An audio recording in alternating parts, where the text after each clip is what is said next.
simper. Suppose he was to go doing anything rash to himself, could I ever be happy again, Nicholas?" Despite his vexation and concern, Nicholas could scarcely help smiling, as he rejoined, "Now, do you think, mother, that such a result would be likely to ensue from the most cruel repulse?" "Upon my word, my dear, I don't know," returned Mrs. Nickleby. "Really, I don't know.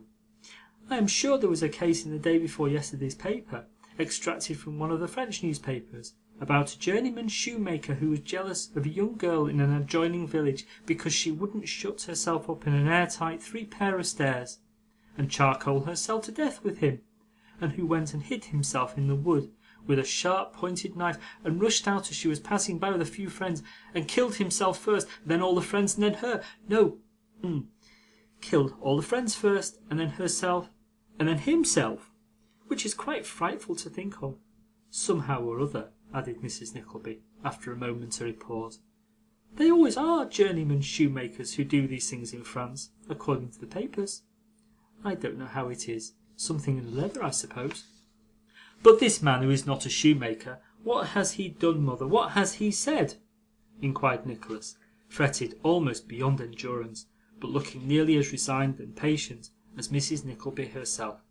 "You know, there is no language of vegetables which converts a cucumber into a formal declaration of attachment." "My dear," replied Mrs. Nickleby, tossing her head and looking at the ashes in the grate, "he has done and said all sorts of things." "Is there no mistake on your part?" asked Nicholas. "Mistake!" cried Mrs. Nickleby. "Lord, Nicholas, my dear, do you suppose I don't know when a man's in earnest?" "Well, well," muttered Nicholas.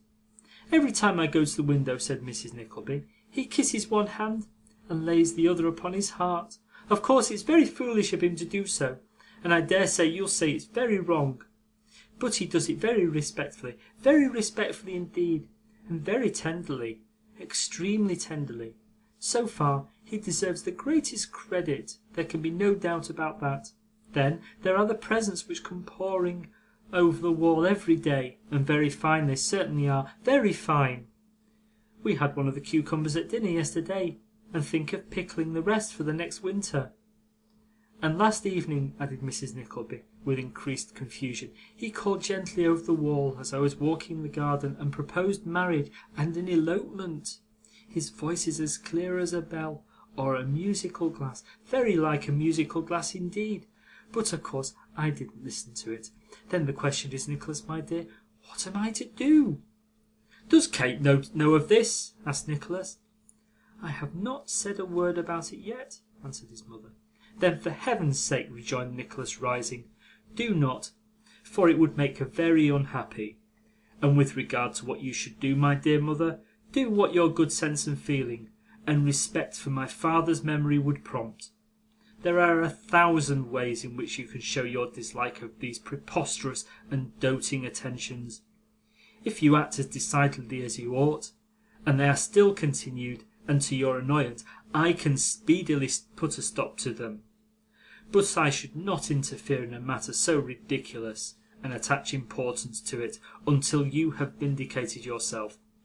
Most women can do that, but especially one of your age and condition, in circumstances like these, which are unworthy of a serious thought.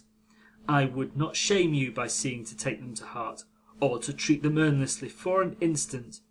Absurd old idiot!" So saying, Nicholas kissed his mother, and bade her good night, and they retired to their respective chambers. To do Mrs. Nickleby justice, her attachment to her children would have prevented her seriously contemplating a second marriage, even if she could have so far conquered her recollections of her late husband as to have any strong inclinations that way. But, although there was no evil, and little real selfishness in Mrs. Nickleby's heart, she had a weak head and a vain one, and there was something so flattering in being sought, and vainly sought, in marriage at this time of day, that she could not dismiss the passion of the unknown gentleman quite so summarily or lightly as Nicholas appeared to deem becoming. As to its being preposterous and doting and ridiculous, thought Mrs. Nickleby, communing with herself in her own room. I don't see that at all. It's hopeless on his part, certainly, but why should he be an absurd old idiot? I confess I don't see. He is not to be supposed to know it's hopeless. Poor fellow! He is to be pitied, I think.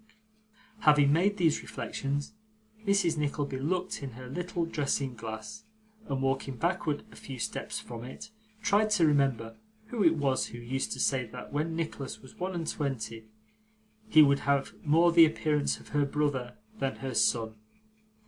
Not being able to call the authority to mind, she extinguished her candle, and drew up the window blind to admit the light of morning, which had, by this time, begun to dawn.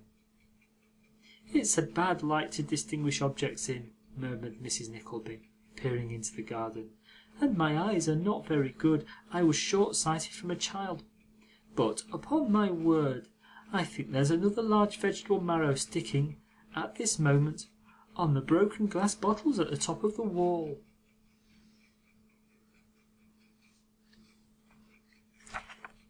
End of chapter 37.